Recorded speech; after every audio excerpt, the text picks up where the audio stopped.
Hello everyone, today we will know some daily use sentences. अगर आपको ये video पसंद आए तो लाइक, सब्सक्राइब और कमेंट करना मत भूलिए। लेट्स गो। क्या वो अंग्रेजी बोलती है? Does she speak English? Does she speak English? Does she speak English? यहाँ पे स्पीक का मतलब है बोलना।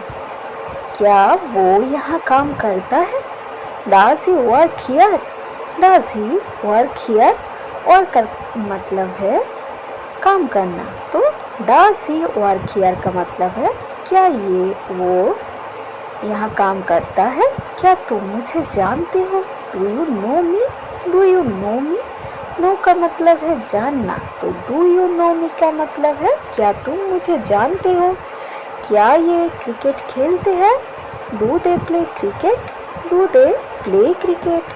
प्ले का मतलब है खेलना, तो डू दे प्ले क्रिकेट का मतलब है क्या ये क्रिकेट खेलते हैं? मैं सुबह टहलने जाता हूँ। I go for a walk in the morning. I go for a walk in the morning. Walk का मतलब है टहलना, तो I go for a walk in the morning, तो मैं सुबह टहलने जाता हूँ। Hello everyone, today we will know some daily use sentences. आज हम कुछ सेंटेंस के बारे में जानेंगे जिसके माध्यम में हम अंग्रेजी में बात कर पाएंगे। अगर आपको ये वीडियो पसंद आए प्लीज़ लाइक, सब्सक्राइब और कमेंट करना मत भूलिए। Let's go. मैं झूठ नहीं बोलता। I do not tell lies. I do not tell lies. I do not tell lies. Tell का मतलब है बोलना, लाइज का मतलब है झूठ, तो I do not tell lies, मैं झूठ नहीं बोलता। वो चाय नहीं पीती। She does not drink water.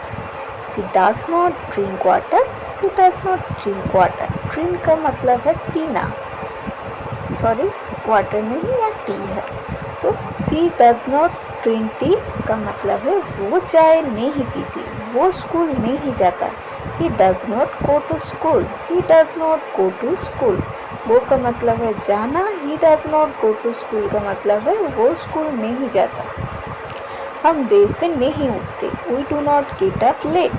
We do not get up late. Get up का मतलब है उठना। We do not get up late मतलब हम देर से नहीं उठते। तुम मेरी बात नहीं सुनते। You do not listen to me. You do not listen to me. Listen का मतलब है सुनना, तो you do not listen to me मतलब तुम मेरी बात नहीं सुनते। क्या तुम रोज पढ़ते हो? Do you study every day? Do you study every day?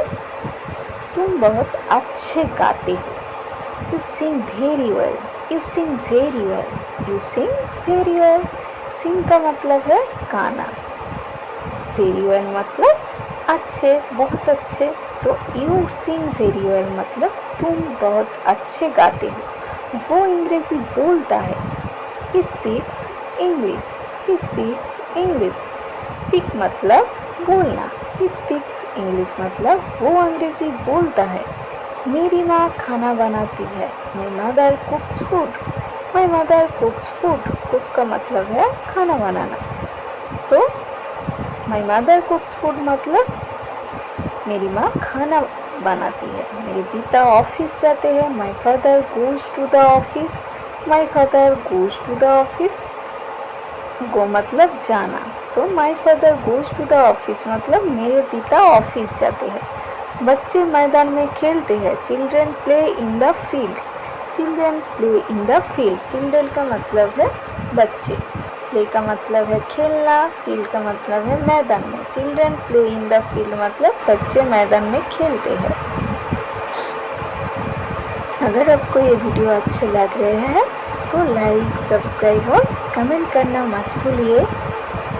Let's go. मैं रोज स्कूल जाता हूँ। I go to school every day. I go to school every day. Go मतलब जाना, एवरी डे मतलब रोज, तो I go to school every day मतलब मैं रोज़ स्कूल जाता हूँ। वो रोज़ सुबह उठती है। She gets up every day. She gets up every morning. Get मतलब उठना, गेट अप मतलब उठना, तो she gets up every morning. ये एक third third person singular number है, सो गेट के बाद में एस है। She gets up every in the morning, वो रोज सुबह उठती है। मैं चाय पीता हूँ, I drink tea. I drink tea, drink मतलब पीना, तो आई ड्रिंक टी मतलब मैं चाय पीता हूँ। वो खाना बनाती है। सी कुक्स फूड, सी कुक्स फूड, कुक मतलब खाना बनाना, तो सी कुक्स फूड का मतलब है वो खाना बनाती है। हम साथ में पढ़ते हैं। We study together, we study together, study का मतलब है पढ़ना, टुगेदर मतलब एक साथ, तो वी स्टडी टुगेदर का मतलब है हम साथ में पढ़ते हैं। आज हम कुछ प्रेजेंट इंडिफिनाइट टेंस के सेंटेंस के बारे में जाना। अगर आपको ये वीडियो पसंद आए तो लाइक, सब्सक्राइब और कमेंट करना मत भूलिए। Thank you everyone for watching me my videos. Thank you again.